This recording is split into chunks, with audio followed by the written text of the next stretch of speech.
حضرت طارق بن شہاب رضی اللہ تعالی عنہ فرماتے ہیں کہ اللہ کے محبوب صلی اللہ علیہ وسلم نے فرمایا، جمعے کی نماز جماعت کے ساتھ ادا کرنا ہر مسلمان پر لازم اور واجب ہے، اور اس وجوب سے 4 قسم کے لوگ مستثنیٰ ہیں۔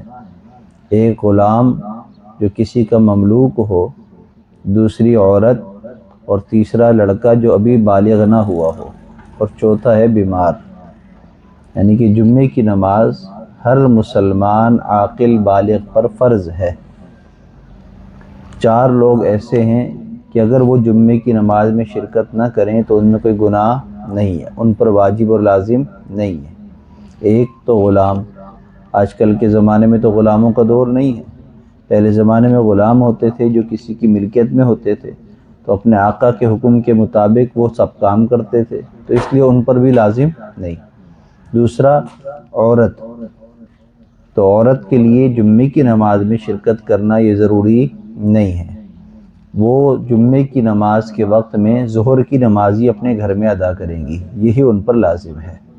تیسرا نابالغ بچہ جو ابھی بالغ نہیں ہوا ہے، 12 سال ہے، 13 سال عمر ہے، بالغ نہیں ہوا، تو اس پر بھی نماز جمعہ فرض نہیں ہے، لازم نہیں ہے۔ اسی طرح بیمار، ایسا بیمار کہ جس کے لیے چل کر مسجد میں آنا ممکن نہ ہو، جس کے لیے جماعت کی حاضری آسان نہ ہو، ہاسپٹل میں ایڈمٹ ہے یا گھر میں ہے لیکن معذور ہے، آ نہیں سکتا ہے، کوئی لانے والا نہیں ہے، بیماری کی وجہ سے دوا کھا کر پڑا ہے اور ہوش میں نہیں ہے، مدہوشی میں ہے، تو ایسا مریض جو نہیں آ سکتا، مرد ہے، عاقل ہے، بالغ ہے، مریض ہونے کی وجہ سے اس پر جمعہ لازم نہیں ہے، تو وہ اپنے بستر پر رہ کر یا گھر میں یا ہاسپٹل میں ہوتے ہوئے نماز جمعہ کے دن جمعے کی جماعت میں اگر شرکت نہیں کرتا تو نماز ظہر ادا کرے گا۔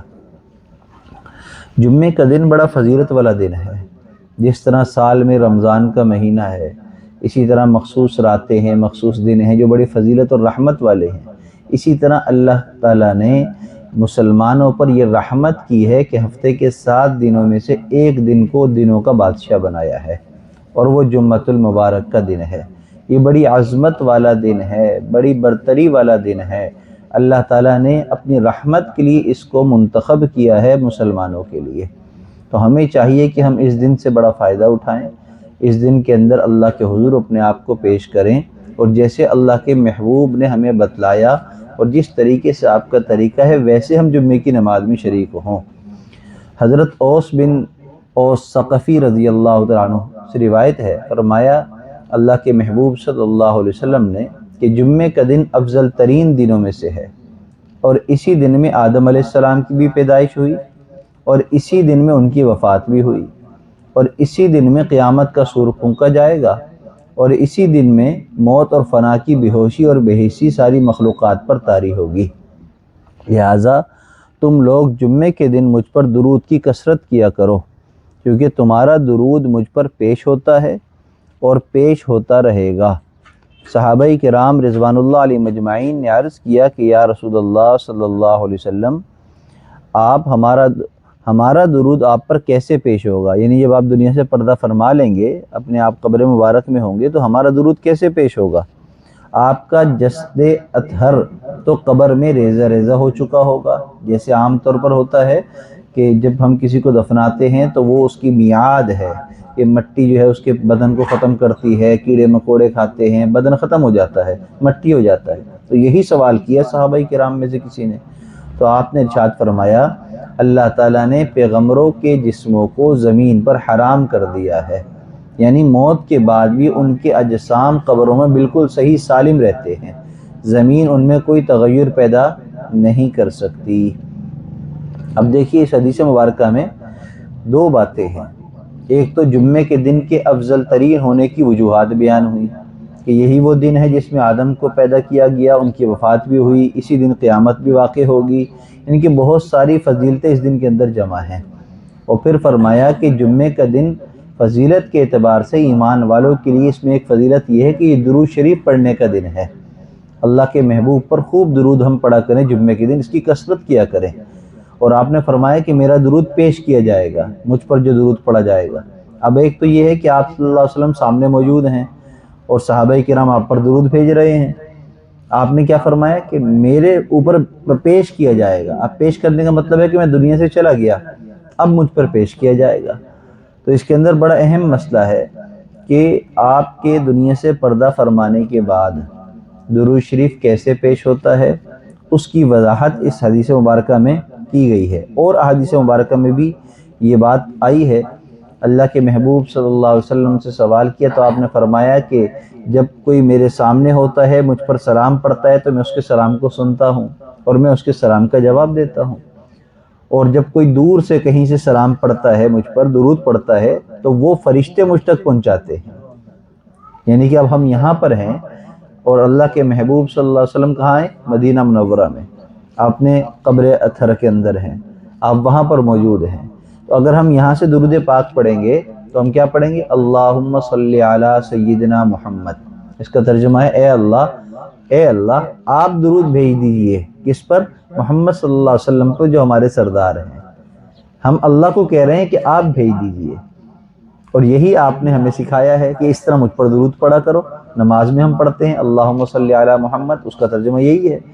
تو کیا مطلب ہوا؟ اللہ کے محبوب فرماتے ہیں کہ جب تم یہاں پڑھو گے تو فرشتے کی ڈیوٹی لگے گی، وہ تمہارا سلام لے کر میرے قبر مبارک پر آئے گا اور مجھے آ کر آپ کا سلام پیش کرے گا. تو اس لیے ہمیں جمعے کے دن کی خاص عبادت کیا ہے؟ درود پاک کی کثرت کرنا، جمعے کا اجتماع اس میں شرکت کرنا. اور کس طریقے سے کرنا وہ بھی بتلا دیا کہ جمعے کے دن جمعے کی نماز کا اہتمام کرنا چاہیے. اللہ کے محبوب صلی اللہ علیہ وسلم نے فرمایا جو آدمی جمعے کے دن غسل کرے اور جہاں تک ہو سکے صفائی پاکیزگی کا اہتمام کرے، اور جو تیل خوشبو اس کے گھر میں ہو وہ لگائے، پھر وہ گھر سے نماز کے لیے جائے اور مسجد میں پہنچ کر اس کی احتیاط کرے کہ جو دو آدمیوں پہلے سے ساتھ بیٹھے ہوں ان کے بیچ میں نہ بیٹھے ہیں. جمعے کے دن آپ آئے، لوگ بیٹھے ہیں، اب آپ زبردستی بیچ میں گھس رہے ہیں، جگہ تھوڑی سی ہے جگہ گھس رہے ہیں یا گھس کر آگے جا رہے ہیں. اس سے منع فرمایا کہ ایسا نہ کرو، بلکہ آپ جہاں جگہ ملے وہیں بیٹھ جاؤ، ان کے بیچ میں نہ بیٹھے. اور جو سنن نوافل کی جتنی رکعتیں مقدر ہیں وہ پڑھے. اور جب امام خطبہ دے، جب خطبہ پڑھ رہا ہو تو توجہ اور خاموشی کے ساتھ اس کو سنیں. تو اللہ کی طرف سے اس جمعے اور دوسرے جمعے کے درمیان جتنی بھی خطائیں ہیں اللہ کی طرف سے وہ معاف کر دی جائیں گی. اب بتلائیے ذرا، جمعے کی نماز کا اہتمام کریں گے تو ہمارے ایک جمعے سے دوسرے جمعے کے درمیان جو خطائیں ہو گئی ہیں اللہ اس کو معاف کر دیں گے. کتنا آسان معاملہ ہے. ادب احترام کر ضروری ہے. جمعے کا ادب کیا ہے؟ صفائی ستھرائی ہے، خوشبو لگانا ہے، مسجد میں جا کر دنیا کی باتیں نہیں کرنا ہے، لوگوں کو تنگ کرنے کے بجائے جہاں جگہ مل جائے وہیں بیٹھ جانا ہے، خطبے کو غور سے سننا ہے. اب خطبے کو سنتے ہوئے غور کیا ہے کہ جب خطیب خطبہ دے رہا ہے تو اس وقت جو ہے وہ آپ اس کو چہرے کو دیکھیں. یہ مسئلہ بڑا اہم ہے کہ چہرے کو دیکھ کر خطبہ سننا. اب ہمارے ہاں رواج کیا ہے کہ خطبے میں دو حصے ہوتے ہیں، درمیان میں خطیب بیٹھ جاتا ہے، پھر کھڑا ہوتا ہے، پھر خطبہ دیتے ہیں. دو خطبے کھلاتے ہیں ایک جمعے میں. تو اب ہمارے یہاں لوگوں کا طریقہ کیا ہے کہ جب پہلا خطبہ شروع ہوگا تو یوں ہاتھ باندھ لیں گے، اور جب خطیب بیٹھ جائے گا دوسرا خطبہ شروع ہوگا تو ہاتھ کھول لیں گے، اور درمیان میں ہاتھ اٹھا کر دعا مانگ رہے ہوں گے. یہ جو طریقہ کار ہے یہ خلاف سنت ہے. سنت کیا ہے؟ فرمایا آپ نے کہ جب خطیب خطبہ دے تو اس کو دیکھیں، آپ یوں کر کے نہ بیٹھیں. نماز تھوڑی ہو رہی ہے، نماز میں حکم ہے آنکھیں نیچے کر لیں، نظریں نیچے کر لیں. خطبے کے وقت نظریں نیچے نہیں کرنی ہے، خطبے کے وقت خطیب کو دیکھیں. اور بعض روایتوں میں آتا ہے خطبے کے وقت خطیب کو دیکھنا ایسا ہی ہے جیسے بنی اسرائیل کے انبیاء کو دیکھنا، کیونکہ علماء نبیوں کے وارث ہیں. تو خطبہ دینے والا عالم ہے، وہ بالکل بنی اسرائیل کے انبیاء کی طرح فضیلت رکھتا ہے، اس کو دیکھنا. لہٰذا خطبے کے وقت میں خطبے دینے والے کو یوں دیکھنا یہ سنت ہے، اس کی زیارت کرنا. کہیں پر بھی ہاتھ باندھنا اور ہاتھ چھوڑنے کا حکم موجود نہیں ہے. احادیث مبارکہ میں یہ طریقہ موجود نہیں ہے. صحابہ کرام کی زندگیوں میں یہ طریقہ نظر نہیں آیا. تابعین تبع تابعین یہ اب رواج بن گیا ہمارے ہاں، ہم اس کو ادب سمجھتے ہیں. بھئی ادب جو ہے، ہاتھ باندھنے کا ادب صرف نماز میں ہے. یہ نماز کے علاوہ ہاتھ باندھنا نہیں ہے. یہاں تک کہ کوئی سیٹ ہے، کوئی بڑا آدمی ہے، کوئی پیر ہے، اس کے سامنے بھی حکم ہے کہ یوں ہاتھ نہیں باندھے، اس لیے کہ ہاتھ باندھنا اللہ کے ہاں ہوتا ہے. تو تم کسی کو اللہ کے ساتھ تشبیہ کیوں دے رہے ہو؟ یوں ہاتھ نہیں باندھو، بلکہ ہاتھ چھوڑ کے کھڑے ہو. ہاں آپ یوں کھڑے ہوئے ہیں، ادب سے خاموشی سے، بس یہ ادب ہے۔ اللہ کے آگے جو ادب کیا جائے وہ ہر ایک کے آگے نہیں کیا جا سکتا۔ لہذا خطبے کے وقت میں یوں ہاتھ باندھ کے بیٹھنا اور دوسرے خطبے میں یوں ہاتھ چھوڑ دینا، یہ خلاف سنت عمل ہے، لہذا یہ نہ کیا جائے۔ بلکہ دونوں خطبوں کے درمیان میں حکم یہ ہے کہ اپنے بدن کو حرکت نہ کریں، نماز بھی نہ پڑھیں، ذکر بھی نہ کریں، دعا بھی نہ کریں، کوئی ذکر اذکار نہیں ہے۔ یہاں تک کہ اگر کوئی ایسی حرکت کر رہا ہے تو اس کو روکے بھی نہیں، بلکہ آپ خاموشی سے بیٹھے رہیں اور پورا وقت خطیب کے چہرے کو دیکھیں، تو اس سے آپ کو ثواب بھی ملے گا زیارت کا، اور خطبہ بھی سنت کے مطابق ہوگا۔ تو اس طریقے سے نماز کو ادا کرنا۔ اب یہ نماز کی اہمیت بہت زیادہ ہے، لیکن یاد رکھیے کہ اللہ کے محبوب صلی اللہ علیہ وسلم نے اس بات کی بھی تنبیہ فرمائی کہ نماز جمعہ کو ہلکا نہ لیں، اس کا اہتمام کریں۔ اب جو اس کو ہلکا سمجھے، سستی کرے، شرکت نہ کرے یا نماز جمعہ کا اہتمام نہ کرے، اس کے لیے وعید بھی فرمائی۔ اور کیا فرمایا؟ آپ نے فرمایا کہ حضرت عبداللہ بن عمر اور حضرت ابو ہریرہ، یہ دونوں حضرات فرماتے ہیں کہ ہم نے رسول اللہ صلی اللہ علیہ وسلم سے سنا، آپ برسر منبر فرما رہے تھے کہ جمعہ چھوڑنے والے لوگ یا تو اپنی اس حرکت سے باز آ جائیں، یا یہ ہوگا کہ ان کے اس گناہ کی سزا میں اللہ تعالیٰ ان کے دلوں پر مہر لگا دے گا، پھر وہ غافلوں ہی میں سے ہو جائیں گے اور اصلاح کی توفیق سے محروم ہو جائیں گے۔ اسی طریقے سے دوسری حدیث مبارکہ میں آپ نے یوں فرمایا، جو آدمی بلا عذر 3 جمعہ سستی سہل انگاری کی وجہ سے چھوڑ دے، تساہل کی وجہ سے، کاہلی کی وجہ سے، ابھی سو رہا ہوں بعد میں پڑھ لوں گا، کام میں لگا ہے، جمعے کی طرف دھیان نہیں ہے، جمعے کا نماز ہو گئی، خطبہ ہو گیا، سب ختم ہو گیا، اپنے کام میں لگا ہے، مزدوری کر رہا ہے، اپنی دہاڑی پوری کر رہا ہے، نماز جمعہ کی طرف دھیان نہیں ہے۔ فرمایا کہ جو شخص بلا عذر 3 جمعے اس طرح سستی کی وجہ سے چھوڑ دے، اللہ تعالیٰ اس کے دل پر مہر لگا دے گا اور اس سے نیک عمل کی توفیق سے وہ محروم ہو جائے گا، اس کو ختم ہو جائے گی۔ اسی طرح اللہ کے محبوب نے فرمایا، جو شخص بغیر کسی مجبوری کے جمعے کی نماز چھوڑے گا، وہ اللہ کے اس دفتر میں جس میں کوئی رد و بدل نہیں ہو سکتا، منافق لکھا جائے گا۔ اور بعض روایت میں 3 دفعہ چھوڑنے کا ذکر ہے، یعنی بعض روایتوں میں 1 دفعہ چھوڑے گا تو بھی منافق لکھا جائے گا، اور بعض روایتوں میں 3 دفعہ چھوڑے گا تو منافق لکھا جائے گا۔ اس سے معلوم کیا ہوا کہ نماز جمعے کا اہتمام کرنا ضروری ہے۔ تو اس لیے ہم اس بات کا ارادہ کریں کہ ہم نے جمعے کا اہتمام کرنا، جمعے کی نماز پڑھنا الگ بات ہے، اہتمام کرنا الگ بات ہے۔ پڑھنا یہ ہے کہ جمعے کی اذان ہو گئی، اٹھے، ہاتھ منہ دھویا، مسجد میں گئے، جمعے کی نماز پڑھ کر آ گئے، یہ ہے پڑھ لیا، جان چھوٹ گئی۔ اور اہتمام یہ ہے کہ آپ جمعے کی نماز سے، اذان سے آدھا پونا گھنٹہ پہلے تیار ہو جائیں، کپڑے بدلیں، خوشبو لگائیں، مسجد میں آئیں، ذکر اذکار کریں، پھر جمعے کی اذان ہو، پھر بیان ہو، اس میں بھی شریک ہوں، پھر خطبہ سنیں، پھر سنت نوافل کو ادا کریں، پھر دعا کر ذکر کر کے مسجد سے جائیں۔ یہ ہے اہتمام کرنا، خوشبو لگانا۔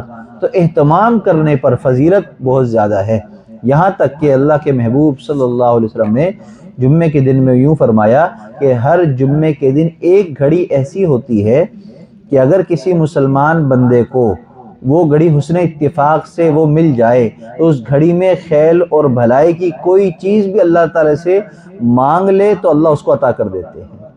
کیا مطلب؟ کہ ہر جمعے کے دن ایک گھڑی ایسی آتی ہے جو قبولیت کی گھڑی ہوتی ہے۔ اب جمعے کا وقت کب شروع ہوتا ہے؟ صبح سے، صبح صادق فجر کی نماز ہو گئی، طلوع آفتاب کے بعد جمعہ شروع ہو گیا۔ یہاں تک کہ شب جمعہ کی فضیلت ہے وہ الگ ہے، جمعے کے دن کی فضیلت الگ ہے۔ میں جمعے کے دن کی فضیلت آپ کو بتلا رہا ہوں کہ صبح طلوع آفتاب کے بعد سے لے کر جمعے کی نماز ادا کرنے تک، یہ جمعے کا جو وقت ہے یہ قبولیت کا وقت ہے۔ یہاں تک کہ مغرب کا وقت ہوتا ہے تو جمعے کا دن ختم ہوتا ہے۔ تو بعض روایتوں میں ہے کہ جمعے کی نماز کے وقت قبولیت کی گھڑی ہے، بعض روایتوں میں ہے کہ آخری وقت میں، یعنی عصر سے مغرب کے وقت میں۔ تو اسی لیے فرمایا کہ جمعے کے دن درود شریف کا اہتمام کریں، اور خاص طور پر عصر اور مغرب کے درمیان ضرور جمعے کا درود شریف کا اہتمام کریں، اس لیے کہ درود شریف وہ عبادت ہے جو اللہ تعالیٰ رد نہیں کرتے، ضرور قبول ہوتی ہے۔ تو جو اس کے درمیان میں دعا کریں گے اللہ وہ بھی قبول فرما لیں گے۔ اس لیے جمعے کے دن کا ہمیں خوب اہتمام کرنا چاہیے۔ اور یہ بات جو ہم نے سنی ہے، ہم اس بات کو اپنے گھر والوں کو بھی بتلائیں، اپنے بچوں کو بھی تعلیم دیں، اپنے دوستوں کو بھی بتلائیں، تاکہ دوسرے لوگ بھی جمعے کی نماز کا خوب اہتمام کرنے والے بن جائیں۔ اللہ ہم سب کو سمجھ اور عمل کی توفیق عطا فرمائے۔